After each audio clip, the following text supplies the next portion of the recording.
van a ir... ¿En modo presentación, Cristina, al PowerPoint para verlo mejor? Sí, ahora bueno. Ahí estamos. Perfecto, gracias. No, por favor, gracias a usted.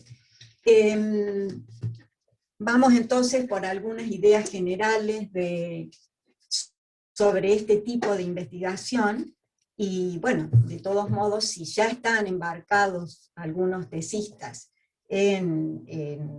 usando este tipo de metodología, después tal vez por correo o una cosa así, si hay alguna pregunta puntual o alguna cuestión adicional, podemos verla a lo mejor más específicamente.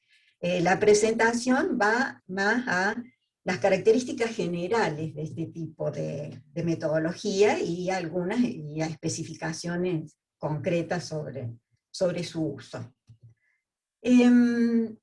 Hacia el 2010, le pidieron a Richard Mayer, que es un psicólogo educacional de mucho prestigio y con mucha investigación en el campo de la psicología educacional, que hiciera un prólogo a un libro de un tal Ambrose con su equipo de investigación. El libro se llama, ¿Cómo aprender mejor? ¿Cómo funciona el aprendizaje? 7 principios basados en la investigación para una enseñanza inteligente. Y ahí Mayer dice algo que me pareció que estaba bueno, porque dice que en general cuando uno busca orientaciones en las fuentes sobre educación, dice a veces se encuentra con fuentes demasiado difíciles porque hay evidencia empírica sin orientaciones prácticas. Entonces la jerga de la disciplina por ahí se impone y no hay orientaciones prácticas que busca el profesor para hacer su investigación. Otras veces hay fuentes demasiado fáciles, porque hay consejos para la práctica sin evidencia empírica, entonces le falta el sustento a las propuestas que se dan. Y dice, hay fuentes apropiadas que combinan evidencia empírica con recomendaciones para orientar la investigación y mejorar la enseñanza. Y yo creo que en la investigación basada en diseño es realmente un modo apropiado y la forma en que uno puede presentar la investigación basada en diseño puede resultar una fuente apropiada. Yo creo que es una buena forma de atender a problemas generales de la educación, también atender a la formación de los investigadores, porque creo que se presta muy bien para hacer este tipo de estudios. La gente que lo quiere hacer como parte de su formación de doctorado, y también porque el tipo de investigación promueve mucho un tipo de relaciones cooperativas entre docentes e investigadores y miembros del equipo de investigación. O sea que el problema central que muchas veces tenemos entre investigación y docencia, en la investigación educativa, porque a veces nosotros encontramos resultados que a los profesores no les sirven y los profesores nos piden cosas que no podemos darle. Entonces suele haber ese desencuentro. Yo creo que este tipo de investigación es útil para avanzar un poco sobre estas dificultades de la comunicación, ¿no? Bien, ¿y por qué resulta así? Porque la investigación basada en diseños, yo no sé cómo están con las lecturas, la bibliografía, pero si lo buscan por su nombre en inglés, que es Design Based Research, hay mucha bibliografía sobre el tema.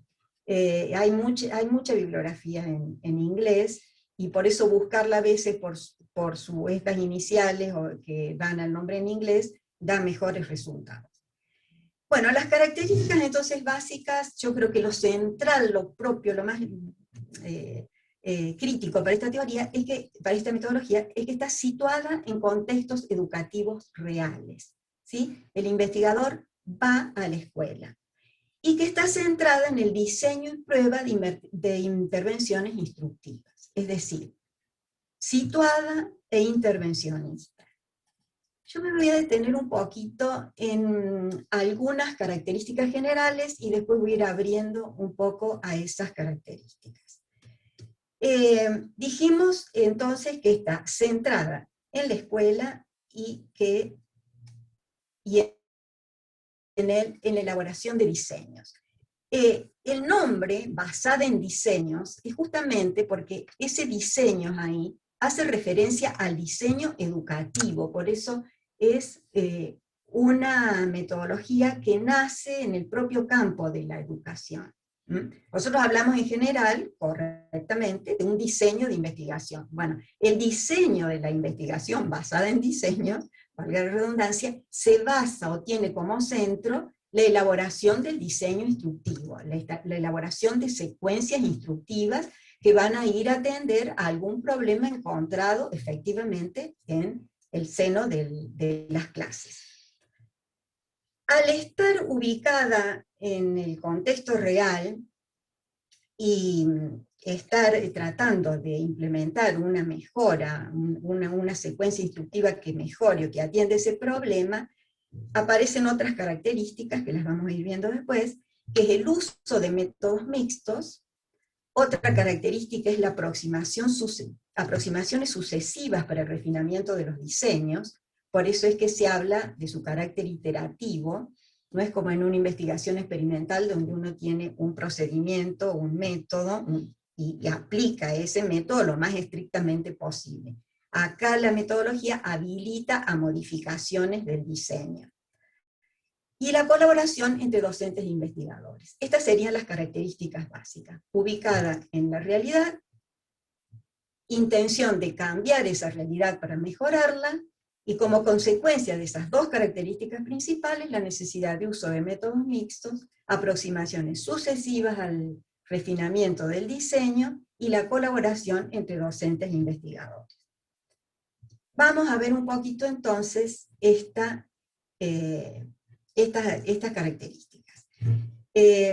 Vamos a decir también que la investigación basada en diseño tiene un doble propósito: tener impacto sobre la práctica y convalidar, extender o generar nuevas teorías, ¿no? Esta es una característica. Veamos algunos antecedentes de esta metodología. Es una metodología relativamente nueva porque aparecen los primeros trabajos en la década del 90.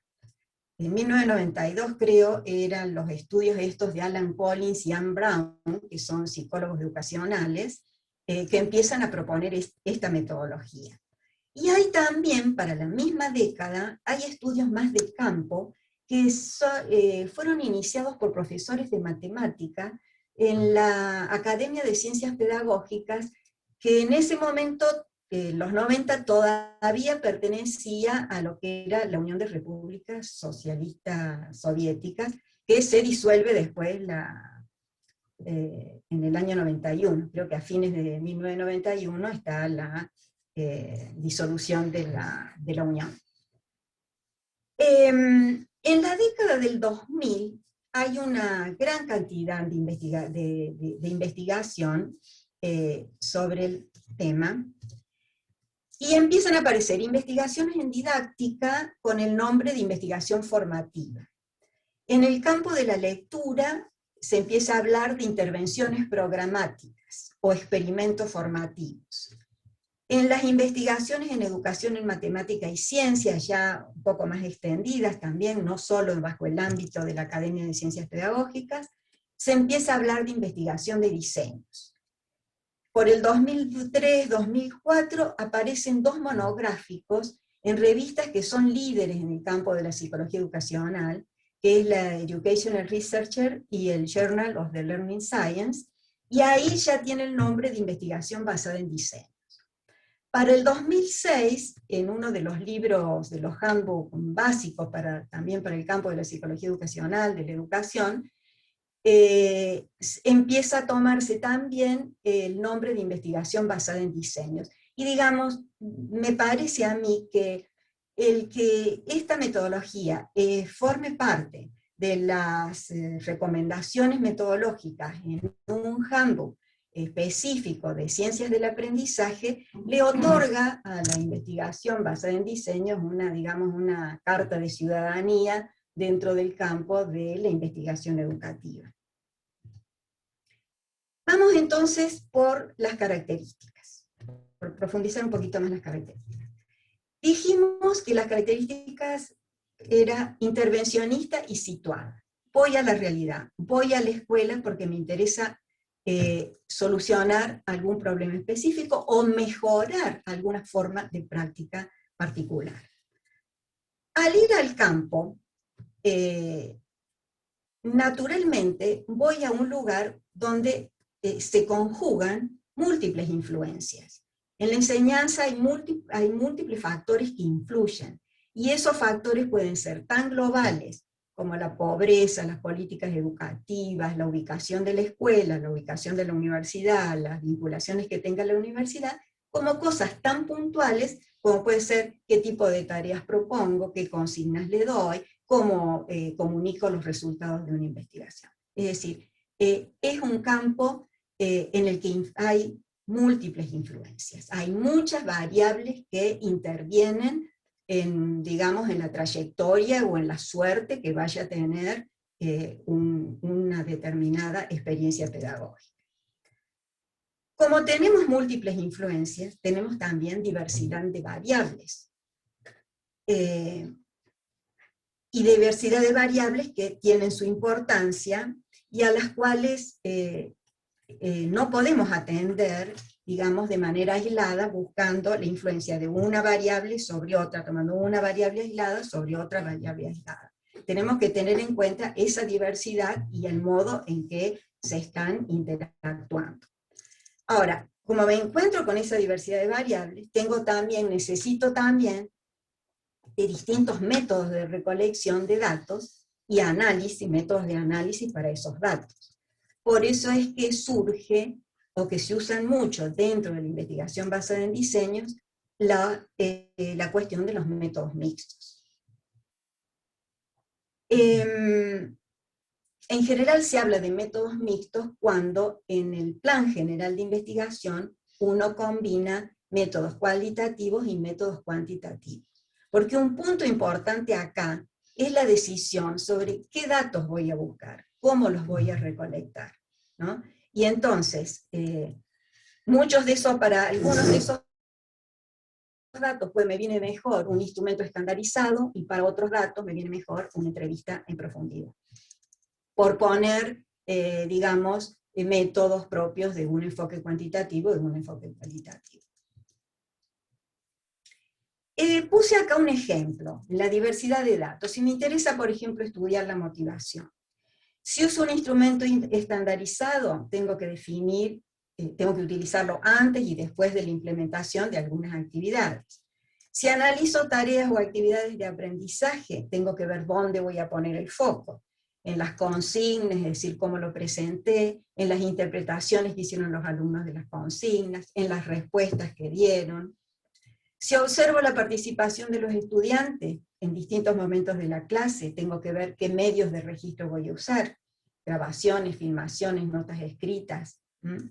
Si atiendo a las interacciones de los estudiantes, si los voy a mirar en pequeños grupos. Ahora tenemos enseñanza virtual, pero bueno, si tenemos presencialidad, tenemos que decidir si lo vamos a decidir en la presencialidad, si lo vamos a seguir a través de grupos de Facebook o de WhatsApp, o en las plataformas especiales con las que estemos trabajando. Si hay entrevistas, si voy a entrevistar a los estudiantes, sobre qué voy a poner el foco, si la voy a hacer individual o grupal, en qué voy a enfocar la entrevista, en las creencias motivacionales, en las creencias sobre la naturaleza del conocimiento, en las autopercepciones. Puedo también fijarme en las respuestas y resultados de las evaluaciones que implemento durante la intervención. Puse estos ejemplos para mostrar que en el campo de la investigación basada en diseños, muchas veces, algunos dicen, podemos estar ahogados o tapados por los datos. ¿Por qué? Como uno tiene que atender esas múltiples influencias de la clase, tiene que ver muy bien qué datos va a recolectar, cómo los va a recolectar y cómo los va a analizar. Por eso que el problema, lo crucial en este tipo de investigaciones es definir qué datos voy a tomar y cómo los voy a analizar, más que ver si tengo que usar un método cualitativo o cuantitativo. Las peleas no están ahí. El punto está en pensar qué datos me van a mostrar mejor lo que yo quiero estudiar. Este es un ejemplo concreto en una de las investigaciones de una becaria, doctoranda, que hizo su tesis de doctorado con esta metodología. Ella estudió el interés en las clases de tecnología. Bueno, ¿qué hizo esta becaria muy querida para mí, que es Marianne Irigoyen? Ella hizo observaciones de clases, entrevistas semiestructuradas a docentes, directivos y estudiantes, entrevistas en profundidad a los maestros y profesores encargados de la asignatura, cuestionarios de intereses para los estudiantes, notas de evaluación de los estudiantes, reuniones con los padres, análisis de textos, análisis de tareas, análisis de videos. Quiero decirles que van a tener mucho trabajo los que usan esta metodología, pero no mueren en el intento. Por lo menos María Amelia terminó su doctorado gozando de buena salud, así que les deseo lo mismo.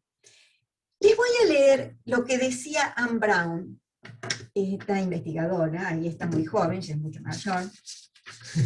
Ella dice así, me gustó esto y creo que les va a gustar. Dice, mi entrenamiento era aquel, ella había estado trabajando con enfoques experimentales o cuasi experimentales. Y dice así, mi entrenamiento era aquel de un teórico clásico de aprendizaje preparado para trabajar con sujetos, entre paréntesis, ratas, niños, estudiantes universitarios, en ambientes de laboratorio estrictamente controlados. Los métodos que he empleado en mi vida previa no son prácticamente transferibles a las actividades de investigación que yo persigo actualmente. La vida de la clase es sinérgica. Aspectos de ella que a menudo son tratados independientemente, tales como la formación de los profesores, la selección del currículo, las evaluaciones y demás, realmente forman parte de una totalidad sistémica. Así como es imposible cambiar un aspecto del sistema sin crear perturbaciones en otros, así también es difícil estudiar cualquier aspecto independientemente de la totalidad del sistema en funcionamiento. Por eso ella dice, yo prefiero un enfoque mixto, armonizar el método a los datos particulares, yo mezclo y armonizo metodologías cualitativas y cuantitativas para describir los fenómenos. Creo que está bien planteada los problemas con que ella se encontraba. Y son los problemas con que nos seguimos encontrando. Por eso también creo que ahí es muy importante ahí la labor del director para ayudar a elegir los procedimientos, a elegir los métodos de análisis, y cuando ya tienen todos los datos, es más importante todavía porque tienen que ayudarlos a la selección, es decir, bueno, esto lo vamos a contar en otra investigación, en otra vida, o no sé, pero para esta vida vamos a cerrarlo acá con este conjunto de datos. Bien, pasamos a otra característica, ¿no? Que decía que la investigación basada en diseño está centrada en la elaboración de los diseños instructivos. Para la elaboración de los diseños instructivos son muy importantes estas tres áreas de conocimiento. En primer lugar, el conocimiento del campo disciplinario, ¿sí? O sea, el diseño no puede ser elaborado únicamente por el investigador que conoce de psicología educacional. Es un diseño que se va a implementar en una institución, en una cátedra en particular, si estamos hablando de la universidad, y el conocimiento que tenga de la disciplina ese profesor es fundamental para elaborar un diseño que pueda funcionar. Otro punto de vista, otro conocimiento importante es el conocimiento de las teorías del aprendizaje. Aquí yo diría también, si no cuentan en el equipo de investigación con un psicólogo educacional o con alguna persona con un buen conocimiento acerca del aprendizaje, que busquen, en todo caso, un asesor metodológico que pueda colaborar en momentos especiales de la elaboración del diseño.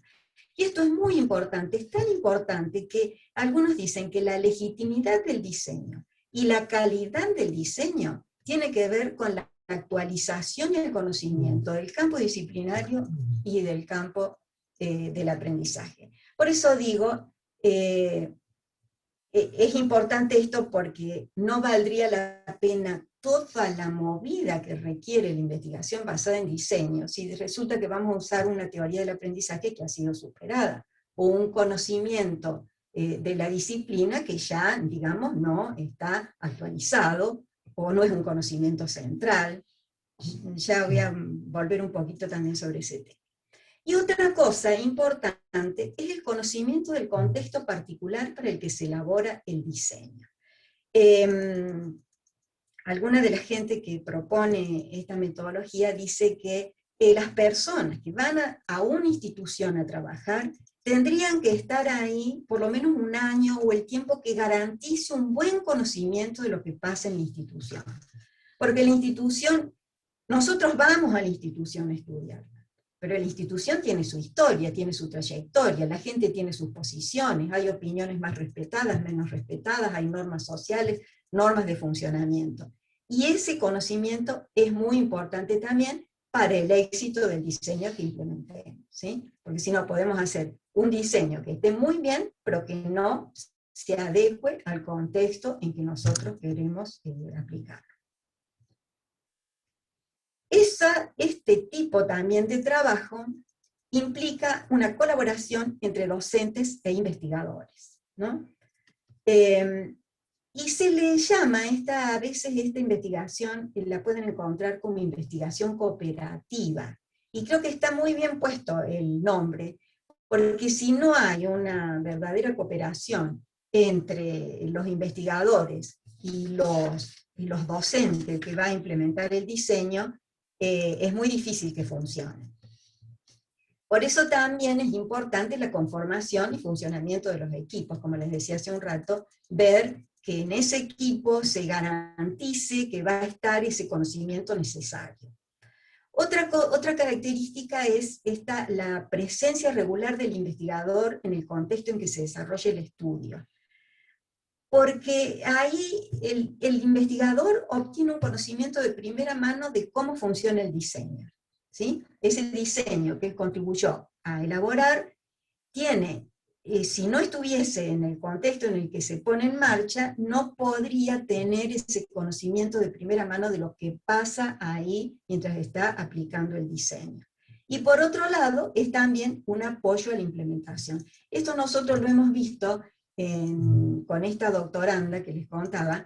Es muy importante ese apoyo a la implementación. Por eso también define un poco el rol que el investigador va a tener durante las clases. Porque muchas veces puede ser un observador, simplemente un observador de lo que está ocurriendo. Pero muchas veces va a ser un observador participante, porque justamente puede necesitar el profesor que está a cargo un apoyo para la implementación del diseño. Y ahí el investigador cambia su rol y empieza a participar dentro del desarrollo del diseño. Eso está contemplado, permitido dentro de este tipo de diseño. Otra cosa importante es tener en cuenta el carácter voluntario de la participación de docentes y estudiantes. Y en este sentido hay algunas cosas, es decir, sí, conseguir ese carácter voluntario de una participación que sea efectiva, que lleve a buenos logros, no se logra solamente con decir, bueno, vamos a hacer juntos una investigación basada en diseño, voy un día, hablo con el profesor, me pongo de acuerdo, me dijo que sí, preparo el diseño y lo implemento. El profesor o el maestro, no sé en qué niveles piensan hacer la investigación, pero y si hay algunos aspectos éticos y prácticos. O sea, el profesor tiene que conocer, por ejemplo, qué compromisos va a asumir, cuánto tiempo le demandará, qué beneficios va a obtener con esa participación, porque el investigador va a obtener el beneficio, va a llegar a su doctorado, va a aprobar el proyecto. ¿Qué beneficios va a tener el investigador, el profesor? ¿Qué participación tendrá en la interpretación de los datos? Me llevo los datos y después los va a leer cuando esté publicada la investigación. o voy a ir y voy a compartir con él las interpretaciones de los datos. ¿Cuál será su participación en la elaboración del informe de investigación y cuáles sus derechos sobre la producción intelectual? Ahí hay una amplia gama también, hay gente que escribe conjuntamente con el profesor, hay gente que no hace participar en la elaboración del informe, pero sí en la interpretación de los datos. Bueno, los beneficios, los derechos sobre la producción intelectual no es algo que a la gente de educación nos produzca muchos beneficios, digamos, pero en el caso de que los hubiese, habría que ver cómo se comparten esos beneficios.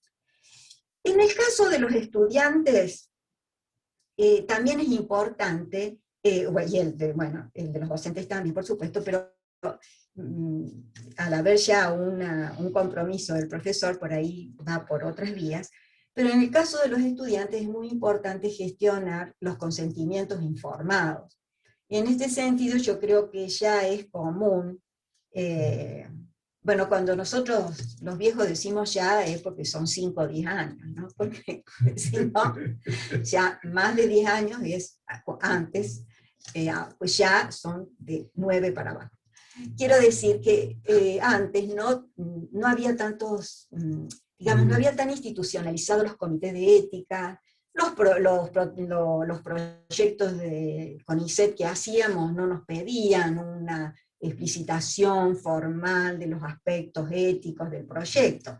Ahora eso está, y ahí uno tiene también como, si bien nos piden estas cosas, también nos orientan respecto de qué cosas pedir y cómo hacerlo, y en muchos casos, concretamente en la Universidad Nacional de Río Cuarto, algunos trabajos que hemos hecho, la gente que está encargada de esos comités de ética realmente nos orientaron respecto de los cuidados que hay que tener. Por eso creo que esos son apoyos que uno puede, digamos, tener y usar en la investigación. Bien, otra característica es la de, nosotros hemos dicho, ese carácter iterativo que busca un refinamiento progresivo del diseño. Y esto se da, en esta investigación hay como 3 fases bien marcadas. La primera fase, que es la preparación del diseño, la segunda, la implementación, y la tercera, la del análisis retrospectivo. O sea, una vez que se ha implementado el diseño, hay un análisis de todo lo que pasó para elaborar el nuevo diseño. La sucesiva, la nueva, o la repetición primera o segunda del ciclo de investigación. En la preparación del diseño tiene que quedar claro, en esa preparación, ¿qué piensa uno de cómo se va a desarrollar el aprendizaje y la enseñanza con ese diseño? Por eso es que uno tiene que especificar las conjeturas, no hablamos acá a veces de hipótesis, pero sí tenemos los supuestos, o sea, tenemos que ver qué pensamos que vamos a conseguir, cómo pensamos que se va a desarrollar el proceso de aprendizaje con este diseño. Y por supuesto, las actividades que vamos a incluir en esa secuencia instructiva.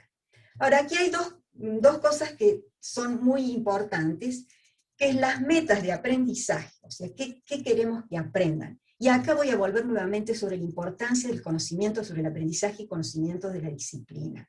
A veces, desde educación, nos centramos mucho o insistimos mucho en el conocimiento de la didáctica, en el conocimiento del aprendizaje, y dejamos de lado, o no nos centramos tanto en recomendar el conocimiento de la disciplina. Pero el conocimiento de la disciplina, de los temas centrales, de los temas de borde, de las vinculaciones con otras disciplinas, de las vinculaciones con los campos de práctica, la pertenencia a redes de intercambios entre investigadores, son todos elementos que le van a ayudar al profesor a ver cuáles son los temas que realmente pueden generar mayor interés. Por eso insisto mucho, porque ese conocimiento de la disciplina que tenga el profesor le va a ayudar en la selección de los contenidos, en las cosas que tiene que hacer hincapié, y sobre todo va a tener muchas más posibilidades de despertar los intereses de los estudiantes. Cuanto más amplia sea su visión de la disciplina, más facilidad va a tener para encontrar ejemplos, para traer situaciones, para involucrarlos a los estudiantes en esas conexiones que le permite ese conocimiento y esas vinculaciones. Bueno, en cuanto a las metas teóricas, uno siempre que trabaja en esta investigación espera también hacer un aporte teórico. Habíamos dicho que nos proponíamos metas teóricas y metas de más prácticas, metas más de mejoría realmente de la situación de clase. Por ejemplo, en el caso de esta investigación que estudiábamos los intereses, esperábamos hacer logros. Esperábamos que los chicos que eran del área de educación tecnológica se interesaran y mejoraran sus puntajes en la materia de educación tecnológica. Pero también esperábamos poder decir algo más sobre el desarrollo de los intereses. En algunos casos en la teoría decía que bajo ciertas condiciones había más posibilidades de que se consolidaran algunos intereses, pero en el estudio encontramos que esas condiciones requerían una mayor especificación, es decir, pudimos ampliar un poco el conocimiento de la parte teórica. Los puntos de partida es simplemente tener un cierto conocimiento de cómo están los alumnos respecto de esos contenidos o de esa área de estudios, porque es lo que nos va a permitir conocer después los avances que hayan tenido. En el caso que nosotros trabajamos con los intereses, usamos un instrumento estandarizado para ver el estado inicial de los estudiantes, teníamos registros de notas de años anteriores, para ver, digamos, desde qué lugares uno parte. En la parte de la implementación del diseño, en general también se diferencian como dos momentos. El momento en que uno está pensando o está proponiendo, está haciendo sus conjeturas sobre cómo van a funcionar las actividades que uno propone, y un momento de análisis, un microanálisis, una vez que se ha desarrollado la clase, ¿qué es lo que pasó realmente? O sea, hago una secuencia de actividades, en la clase 1 pongo en marcha una secuencia de actividades, tengo en cuenta qué es lo que yo esperaba que iba a pasar, y después de la clase hago un análisis para ver qué es lo que efectivamente pasó. Y esto porque nos permite la metodología cambiar el diseño, a diferencia de los métodos más, digamos, más cuasi experimentales o experimentales, donde el diseño tiene que ser fijo, aquí uno puede ir reformulando ese diseño.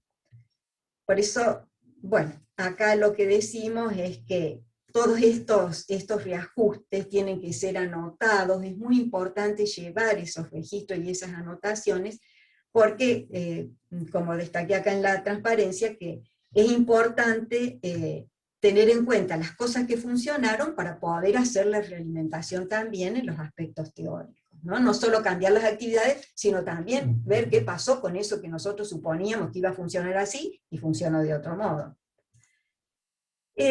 Por último, una vez que se ha implementado el diseño, viene que terminamos, nos retiramos del campo y empezamos a hacer ese análisis retrospectivo de la primera aplicación del diseño.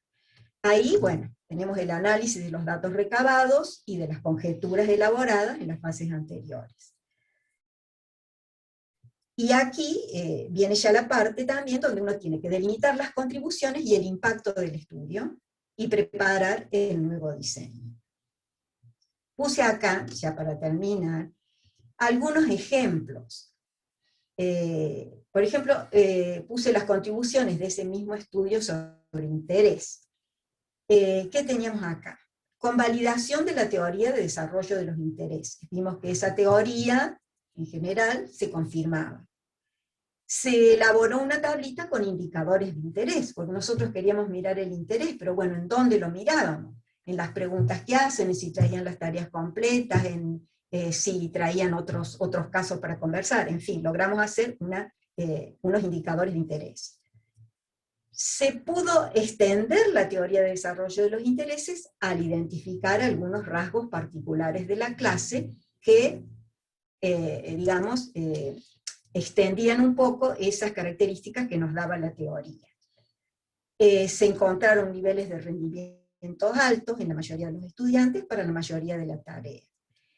Y se mostró la posibilidad posibilidad de implementación de estudios de diseño en el marco de la formación de doctorado. Cuando nosotros lo empezamos por el 2009, creo que lo empezamos, no había, o por lo menos yo no conocía, cómo implementarla en la tesis de doctorado, ¿no? Entonces, bueno, como que aprendimos junto con la doctoranda sobre cómo darle una forma. Ahora hay investigaciones que les dan bastantes sugerencias, yo les he puesto algunas en la bibliografía, sobre cómo conducir un estudio de diseño en el marco de una formación de doctorado. Y bueno, en cuanto al impacto de la investigación, uno tiene también que marcar, además de esos resultados más específicos, decir, bueno, después de todo este trabajo, ¿qué es lo que pasó? En general, uno tiene que fijarse si mejoraron los aprendizajes de los estudiantes, si se ha logrado avanzar en el campo y en el ámbito de la disciplina, si hay un avance que es reconocido en la institución y en los organismos que apoyaron la investigación, y también en los miembros del equipo de trabajo. Hay docentes, investigador principal, asesores, becarios, doctorandos. Cabe esperar que después de esta aplicación uno se encuentre con relaciones muy fluidas en los equipos de investigación. Y eso va a ayudar no solo para la investigación de diseño, va a ayudar para el doctorando, para definir su postdoctorado, para definir su actuación en otros equipos de investigación. Por eso creo que es un área de impacto que siempre queda un poco ahí más desdibujada, pero pienso que es muy importante tenerla en cuenta también en el trabajo de investigación. Bueno, este es el impacto en el estudio, un último ejemplo del estudio sobre interés.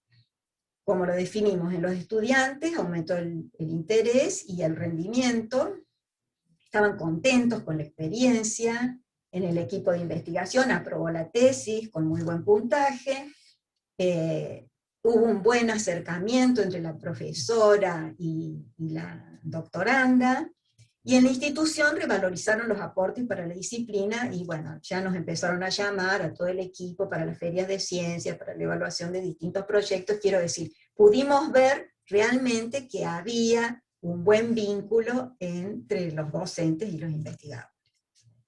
Y bueno, creo que esto es así, y que, como uno puede decir, cada intervención es realmente un objeto socialmente construido, muy articulado, y que necesita revisión en diferentes ciclos. Y combina la creatividad del trabajo de diseño con el rigor y la adherencia apropiada a los fundamentos teóricos y a los parámetros que se integran en el estudio. O sea, si las cosas que usé, los datos que recabé bajo metodología cualitativa, tengo que analizarlo de acuerdo a los parámetros de investigación cualitativa. Los datos que tomé de acuerdo a investigación cuantitativa, tengo que revisarlos y analizarlos de acuerdo a los parámetros de la investigación cualitativa. Porque justamente el uso de los métodos mixtos se justifica cuando ambos combinados con rigor me dicen más que si yo uso un solo método para realizar ese trabajo. Bueno, creo que es todo por ahora. Espero que, no sé, que se haya comprendido los lineamientos generales de esta investigación, que a mí me sigue pareciendo que es promisoria, ¿no? Muchas gracias, Cristina. Creo que sí, es una costumbre, me imagino que saben que mientras uno está viendo una conferencia y está usando el Zoom, habla con los compañeros por WhatsApp.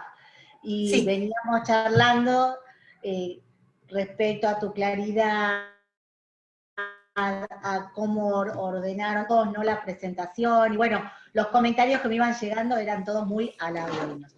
Creo que fue una exposición muy clara, es una metodología que sí, vimos que era como compleja, que hay muchas variables en juego, y a medida que ibas presentando los puntos que eran importantes, yo mentalmente iba repasando, digo, ¿cómo venimos nosotros en el equipo? ¿A qué pusimos acá? ¿Cómo lo venimos haciendo? Y voy a tomar nota de lo primero que dijiste, que es que si tenemos dudas, que te mandemos mails. Esas ofertas no hay que hacerlas con este grupo de trabajo, porque seguramente te vamos a volver a convocar o los vamos a llamar a los dos para algunas otras cuestiones. Entonces ahora, aprovechándonos de la generosidad de Danilo y Cristina, los invito a que hagan sus preguntas, así podemos pasar a la parte de intercambios. Bueno, gracias. Hay que decir gracias. Están todos muy tímidos. ¿Alguna pregunta? ¿Puedo hacer una pregunta? Por supuesto, Fer. La verdad que, wow, primero gracias porque estoy todavía procesando un montón de cosas. Me encantó la claridad y cómo hablaron todo, la verdad que sumaron otro fan. Una consulta. Otro fan. No, uno aplica este tipo de metodologías. Entiendo que están siendo muy contextualizadas. ¿Cómo se puede hacer para que no sea tan contextualizada y también permita cierta flexibilidad para que otro pueda tomar y adaptar el diseño o la investigación a otros niveles o a otras prácticas? Bueno, ese es un buen punto. Es un buen punto porque el que usted está planteando, porque ese es el problema de cómo escalar la investigación. Es decir, cómo hacer que esto que yo logré mejorar a través de mi diseño, a través de mi estudio en esta escuela en particular, pueda servir para otras escuelas. Entonces, digamos, el que inicie el trabajo en otra institución tendrá que ver primero características similares del contexto, y después tendrá que tener también la paciencia y la dedicación para ver las características contextuales. O sea, es un punto que no está tan trabajado. Yo diría que porque ya ahí apuntamos a problemas de generalización, y habría que seguir, digamos, los criterios de la generalización de investigación cualitativa. Me parece que es un punto muy importante, que vale la pena seguirlo, y que incluso valdría la pena hasta hacer una tesis de doctorado sobre el punto. Es decir, ¿cuáles serían las formas más eficientes para lograr una buena, digamos, adaptación, adecuación de un diseño? Le llaman el escalamiento, para cómo esos resultados pueden ser aplicados en otras instituciones. Pero yo diría, mucho cuidado cuando se empiece con ese diseño, en tener los recaudos que estuvimos mencionando para la preparación del diseño. Porque, ¿por qué no es tan sencilla? Porque el conocimiento que tiene un profesor no va a ser el mismo que el conocimiento que tiene otro profesor. El contexto nunca va a ser igual, y esas condiciones contextuales influyen. O sea, podemos hacer dos tareas iguales, pero la forma en que la va a implementar un profesor no es la misma que la va a implementar otro profesor, ¿no? En eso, yo creo que ahí está el punto, pero como le digo, no es una pregunta sencilla la que usted hizo, y necesariamente tiene una respuesta compleja, pero sí le digo que es un problema que me parece que vale la pena estudiarlo, ¿no? Vale la pena estudiarlo más. Gracias, doctora Rinaudo. Gracias, Fer. Otra pregunta más. Anímense. Gabriel. Hola, ¿cómo andan? Bueno, primero, encantado con la presentación, muchas gracias. Después ahí les voy a pedir, estoy haciendo un dibujo de justo todo lo que fueron hablando. Y quería consultar en esta idea de la colaboración que se genera entre el docente y el investigador, en la generación también de lo que puede ser como el prototipo, digamos, de instrumento que se puede llegar a utilizar para el análisis. ¿Se puede trabajar en conjunto antes digamos, de su uso puntual a la hora de generar esta iteración, ¿no?, en la mejora de ese instrumento para el análisis y obtención de datos? Sí, sin duda. Antes de la aplicación, el diseño tiene que estar elaborado en colaboración, en cooperación. Entonces, es muy importante, fíjese lo que usted dice, es muy importante que la representación que tiene el investigador sobre el diseño sea compartida por el profesor. Hay que llegar a una representación conjunta de ese diseño, ¿sí? Entonces se está trabajando. Naturalmente, el investigador va a aportar un conocimiento, el profesor va a aportar otro conocimiento. Si se trata a lo mejor de recomendar, qué sé yo, en el caso acá de los intereses, usamos un instrumento estandarizado. Bueno, ahí no nos, digamos, el aporte del docente no era tan importante como en la definición de una actividad de aprendizaje. ¿Por qué? Porque su campo era justamente el del conocimiento tecnológico. Entonces, cada uno aporta en la medida de su propia formación, de su propio campo. Pero es importante, es muy importante llegar a tener una misma posición respecto del diseño. Tiene que conformarlos a los dos en el mismo grado.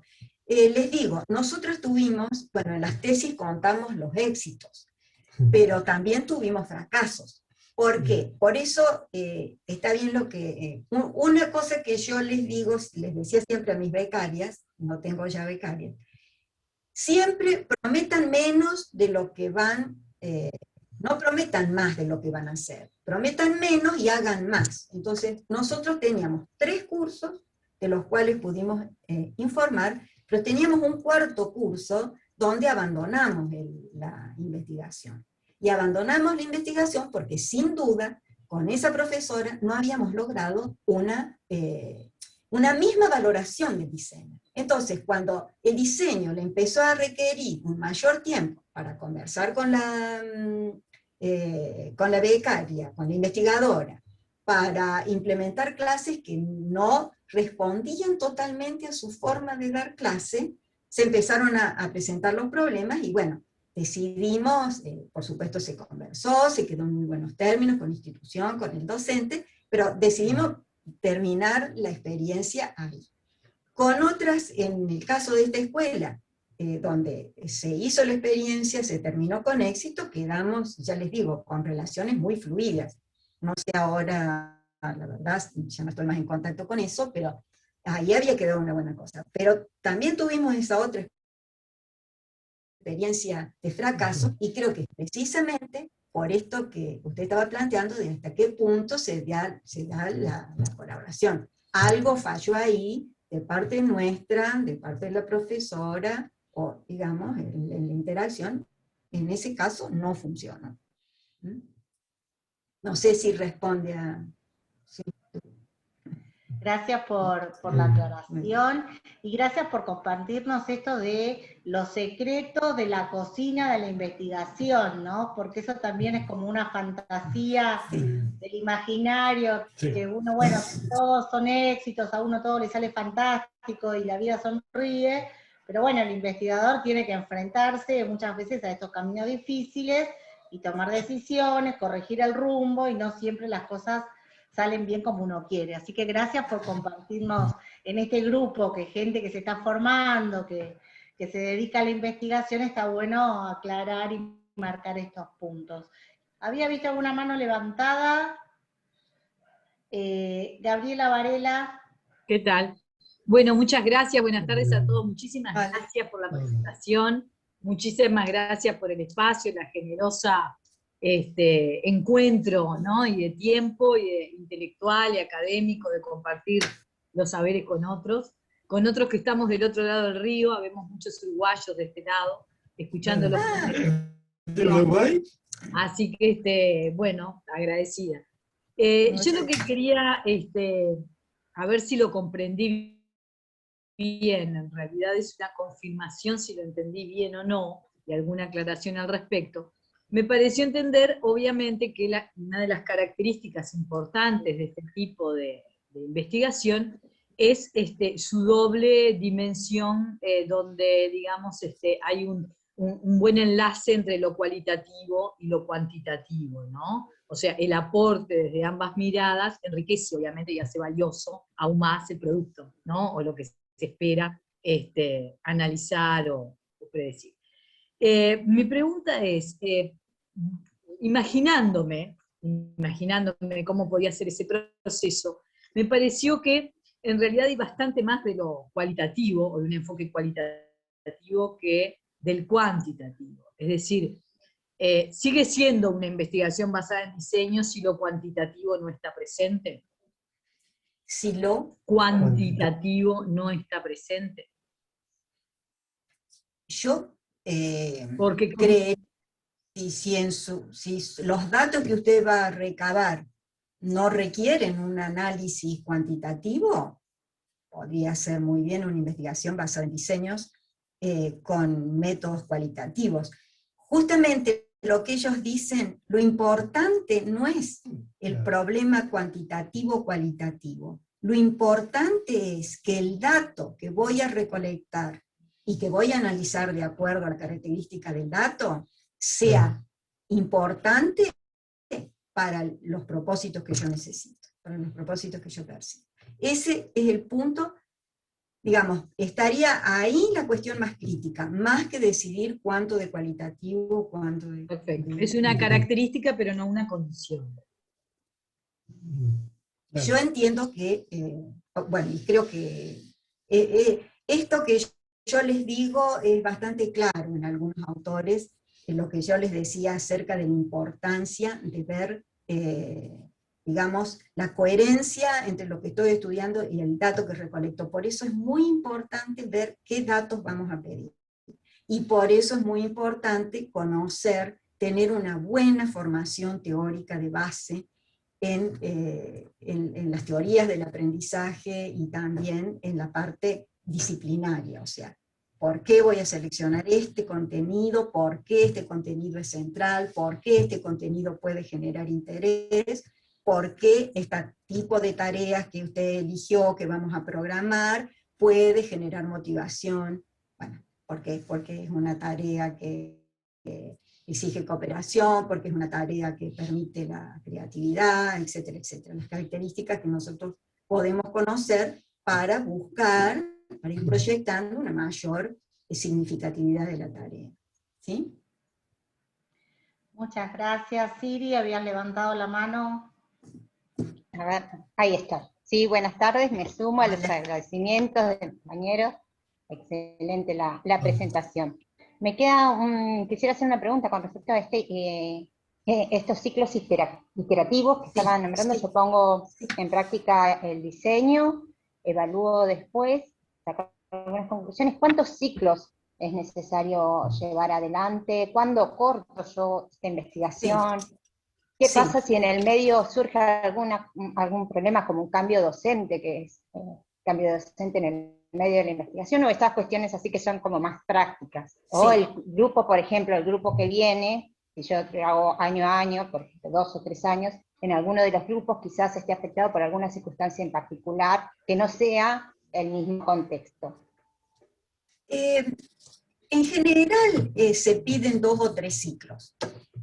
2 ciclos por lo menos, porque si no, no tenemos el carácter iterativo, no podemos darlo. Nosotros lo hicimos con 3 ciclos. ¿Cuáles son los problemas desde el punto de vista práctico que se le pueden presentar? Uno lo mencionó usted, que cambia el docente. Entonces ahí es un problema porque, digamos, hay que ver, hablábamos de una cooperación, de una participación voluntaria. Entonces hay que volver a trabajar sobre ese acuerdo, digamos, con el profesor. Eso le puede retrasar la investigación, por eso también para los que lo presenten en el marco de proyectos o en el marco de doctorado, no trabajen con un solo diseño, ¿sí? No trabajen en un solo grupo. Vean de llevar la propuesta en 2 o 3 grupos, porque si les pasa eso, se les puede caer y en el caso de una tesis de doctorado donde hay un tiempo acotado, es un problema serio, ¿sí? Otras veces esos ciclos se disminuyen porque dependen de proyectos de investigación. Si usted no vuelve a conseguir el subsidio, no le queda más que eso. Otras veces los ciclos se pueden manejar, depende también del periodo de tiempo que usted toma. Porque entonces a lo mejor pueden mejorar el diseño y volver a repetirlo, a lo mejor dentro dentro del mismo, en un año, si usted puede puede hacer esa propuesta y puede a lo mejor con algunos cambios reiterarla en otro periodo de tiempo. Depende también de cómo está sistematizado el cuatrimestre, cómo es la secuencia, digamos, la formación de los grupos, cómo está organizada la cátedra, la institución en la que estamos. No tengo presente en este momento el nombre, pero si usted me escribe, puedo buscar y mandar uno donde hay un estudio donde se han fijado, tomando creo que unos 10 años de investigación basada en diseño, ellos ponen ahí cuántos años fueron tomando en distintos países, digamos, para ver cuántas de reiteraciones se pueden hacer. Bien, muchas gracias. Lo puedo buscar, no lo tengo Sí, ahora sí, a mano, pero escribiremos. estoy segura que está, y ahí sí, recuerdo que son 2 o 3 reiteraciones, que son las más comunes, ¿no? Bueno, muchas gracias. De nada. Muchas gracias, Gladys. ¿Querés agradecerles vos en voz alta si te ven, te escuchan? No tenés el micrófono. Pero ellos, Gaby le puede autorizar el micrófono.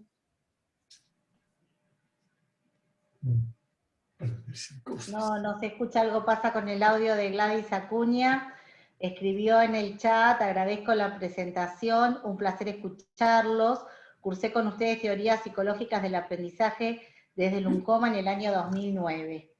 Así que ella es de la Universidad Nacional de Misiones, trabaja también con nosotros, es como una asociada al CIAEC y está acá escuchando y participando, así que, bueno, transmito los saludos porque no funciona el audio.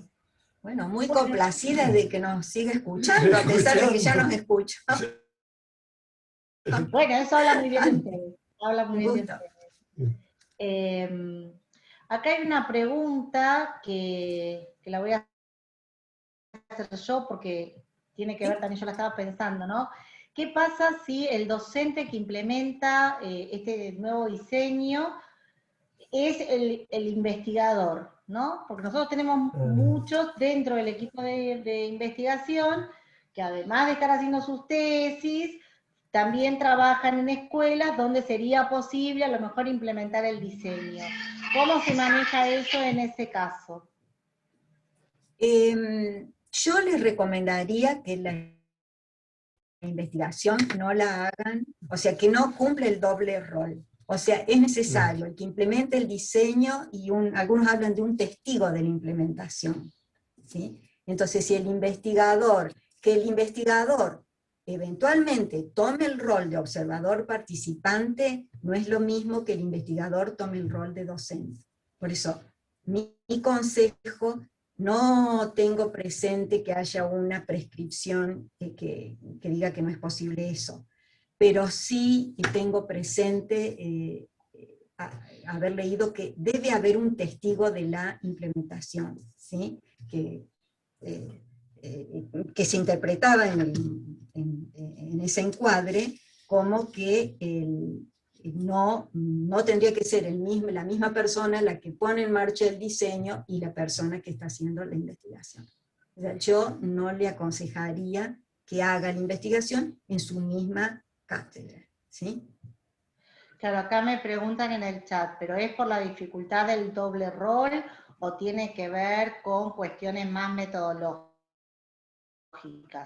Porque a lo mejor la pregunta sería si se puede combinar la investigación basada en diseño con lo que es la investigación-acción, ¿no? El enfoque de investigación-acción. La investigación-acción y la investigación basada en diseño son muy similares, ¿sí?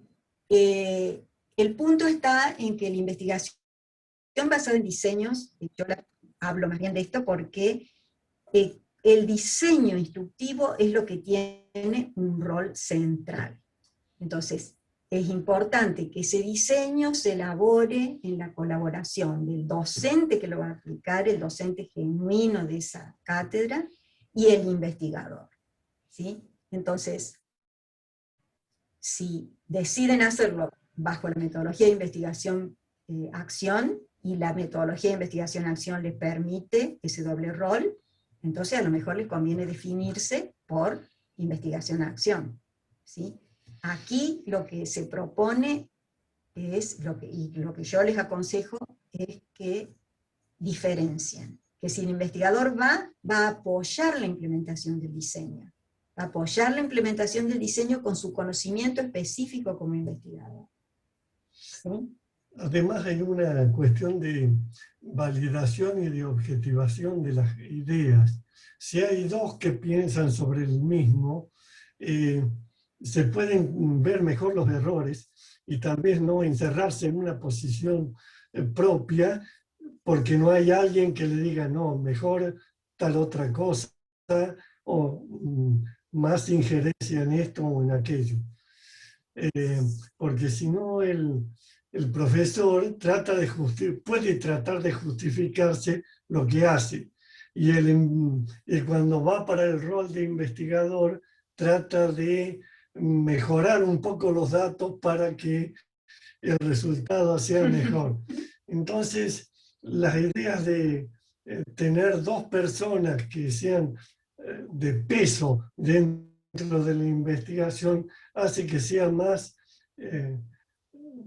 ajustada la interpretación que se puede hacer y se pueda redefinir también la experiencia, porque si no, el diseño queda siempre dando vueltas sobre una idea, sobre la idea de una de las personas, y no tiene contraparte de peso que le pueda decir, podemos hacer esto otro, tenemos una visión de este tipo, porque también podría ser los alumnos los que le dan la visión, pero el alumno está en otro contexto dentro de este trabajo.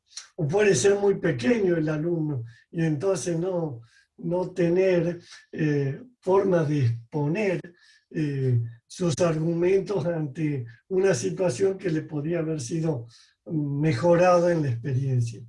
Yo creo que el diseño, los trabajos de diseño, conviene hacerlo entre dos, y que el profesor cumpla su rol y tenga que garantizar que los alumnos aprendan, y el investigador que logre dar unidad a la investigación, pero como investigación, no como maestro que tiene que enseñar y que tiene que sacar adelante a los chicos y que tiene que promoverlos en lo que hace. Sí. También uno podría pensar que este tipo de diseño también es importante para hacer como un perfeccionamiento docente. Yo creo que puede usarse como modo de perfeccionamiento docente. Entonces, si es la misma persona que se está formando como investigador la que va a llevar la parte central en la formación del diseño, entonces cumpliría con el aporte a esa formación o perfeccionamiento docente, ¿no? Me parece que sería más fructífero el trabajo si hay aportes de los dos lados, ¿no? Porque el investigador también se va a beneficiar con el contacto con el docente, porque va a tener un conocimiento también mejor de esa realidad.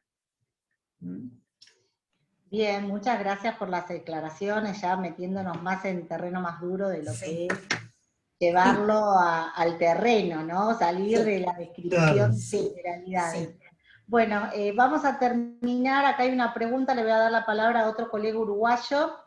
Gustavo, te dejo a vos la pregunta, y ya con eso iríamos cerrando, liberamos a nuestros invitados del día de hoy. Bueno, buenas tardes. En primer lugar, muchas gracias por la invitación. Me encantó la presentación, súper clara. Y bueno, yo así lo escribía en el chat, para tratar de capaz de pensarlo un poquito. Ustedes mencionaron como la relevancia que tienen los marcos de referencia teórico para pensar en los diseños. Y mencionaron, si no entendí mal, el tema de los marcos de referencia sobre teorías del aprendizaje. Les importa de dónde me posiciono, cómo entiendo el aprendizaje. y mencionaron la disciplina. Yo allí no sé si entendí mal o no, cuando estamos hablando de disciplina, entiendo que es sobre los contenidos específicos, por ejemplo, a ser enseñados, o los contenidos más bien de la disciplina, más que los a ser enseñados. Y no hubo como referencias a los marcos pedagógicos que para mí también me parece que condicionarían el diseño, o incluso si la éramos capaz que fino, diferencias entre que serían marcos más generales de la educación, donde se inscribe esa práctica, o incluso de la enseñanza, que no necesariamente son fenómenos iguales. En realidad la pregunta sería, bueno, si esto se tienen en cuenta, ¿cómo se tienen en cuenta? Sí, sin duda que se tienen en cuenta también, es decir, cuando hablo de aprendizaje hablo en un sentido amplio. Seguramente enfatizo más en la psicología educacional porque es el área desde la que estoy trabajando, pero sin duda la pedagogía, la didáctica también hacen sus aportes. Insisto más en esto otro, o en el conocimiento de la disciplina, que yo creo que va más allá del tema puntual sobre el que vayan a elaborar el diseño. O sea, va más allá de, bueno, si tengo que dar física 1, va más allá del conocimiento del docente sobre el contenido de física 1, sobre el cual quiera trabajar, o sobre el tema en particular de esa materia física 1.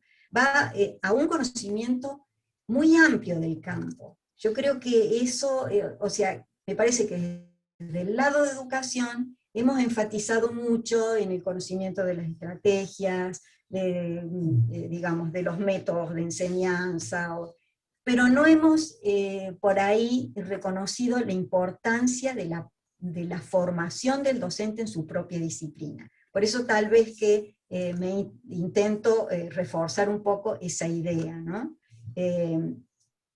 Creo que la importancia de las didácticas, de hecho, fíjese, los orígenes de la investigación basada en diseño, como yo les decía, por los 90, aparece también como una preocupación del cuerpo de profesores en la enseñanza de las matemáticas, ¿no? Entonces, como que todo eso está ahí naturalmente presente, y también va a definir, o sea, si yo tengo idea, por eso, un conocimiento más actualizado acerca de los fundamentos del aprendizaje y de la enseñanza, van a servir en la elaboración del diseño. Por eso también es importante el aporte del profesor en su formación pedagógica, ¿no? Porque también le va a permitir, así como el conocimiento de la disciplina lo va a ayudar a poder dar una perspectiva amplia, a generar mayores intereses, a poder poner a la gente en contacto con otros. Hay muchos campos de práctica para una disciplina, los campos de las organizaciones no gubernamentales, asociaciones de distinta índole, asociaciones profesionales, y todas esas líneas que abren a la disciplina y que pueden generar más intereses, a veces quedan como desdibujadas, porque vamos mucho más a ver si, bueno, al hecho de cómo vamos a presentar un determinado tema. Naturalmente que es importante la presentación, o sea, eso lo doy por descontado, que esa formación es muy importante también.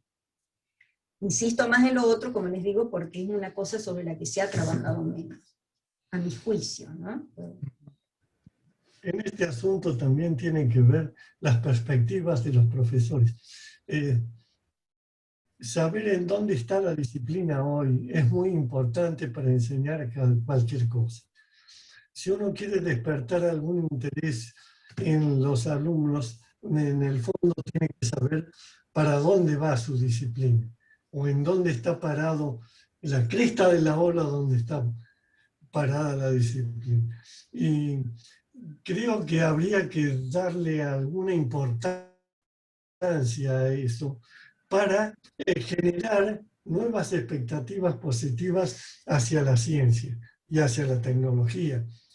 Porque si el profesor queda muy sobre su tema del libro, del manual, y no puede un buen día decir, bien, hoy la clase va a ser sobre este artículo que salió en el diario Hoy y que representa el punto de inflexión, o el punto donde la disciplina esta, física, química, historia o lo que fuera, está trabajando hoy en día.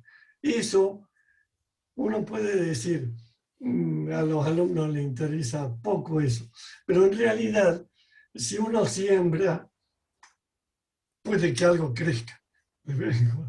Y entonces, a mí me interesa también que estos estudios de diseño, que toman muchas ideas, también valoren salirse un poquito del programa oficial para dar perspectiva, para promover algo distinto en la gente.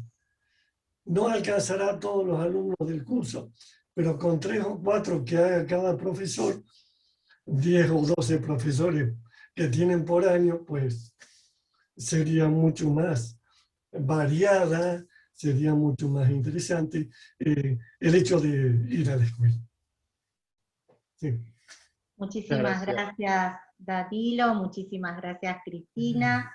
Ha sido un placer escucharlos, hemos aprendido mucho y nos quedan muchas preguntas. De hecho, en el chat siguen las preguntas y están diciendo, bueno, hagamos una segunda ronda, un seminario más adelante, así que han despertado mucho interés.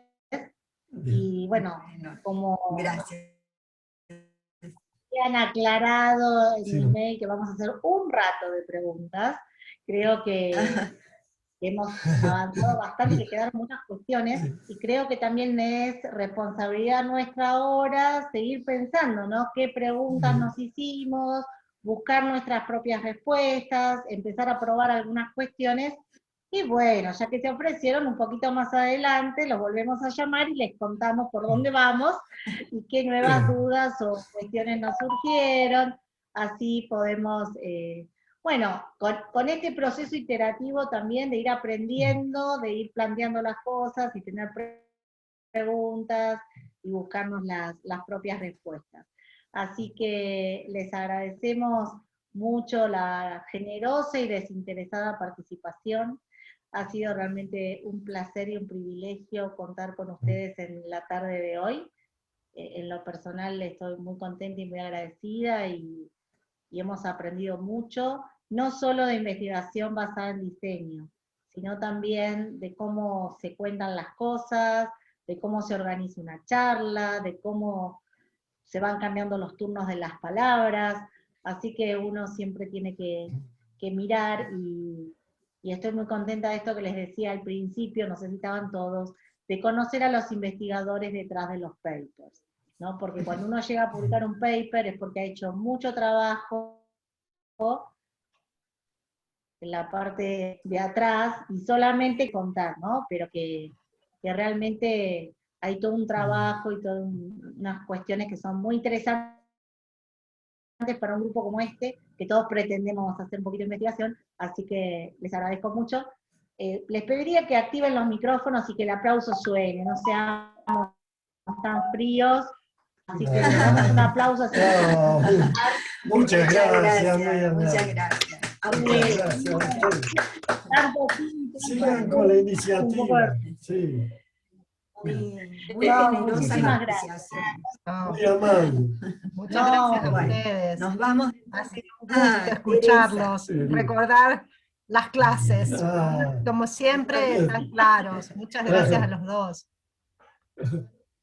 Gracias, Teresa. Bueno, Gracias. nos despedimos. Gracias. Muy bien. Y ahora Adiós. vamos a quedarnos nosotros. Muchas gracias, chao. Los dejamos. Chao, Chao, chao. felicidades. Cristina, Chao. Digo, bueno, los que se quieran quedar un ratito más, ahí vuelve Michelle, que se había salido. Entonces, bueno, como parte, como directora del CIADEC, les agradezco a todos su presencia, su participación, su entusiasmo con las preguntas, y espero que todos hayan tomado rigurosa nota de varias de las cuestiones que se han expuesto. Y bueno, no sé, Nacho, si vos querés retomar algunas ideas en el marco del SciLab, saber cómo nos seguimos organizando, las preguntas, si quedan cosas que quieran charlar ustedes más en la intimidad con nosotros. Perdón, Gaby, ¿vas a seguir grabando esta parte? No, ya no, Fer. ¿Dejamos de grabar? Ok. Sí, no, realmente esto, ¿no? Es un poco a ver, para hacer una recapitulación, ¿qué podría decir? Algunas cosas que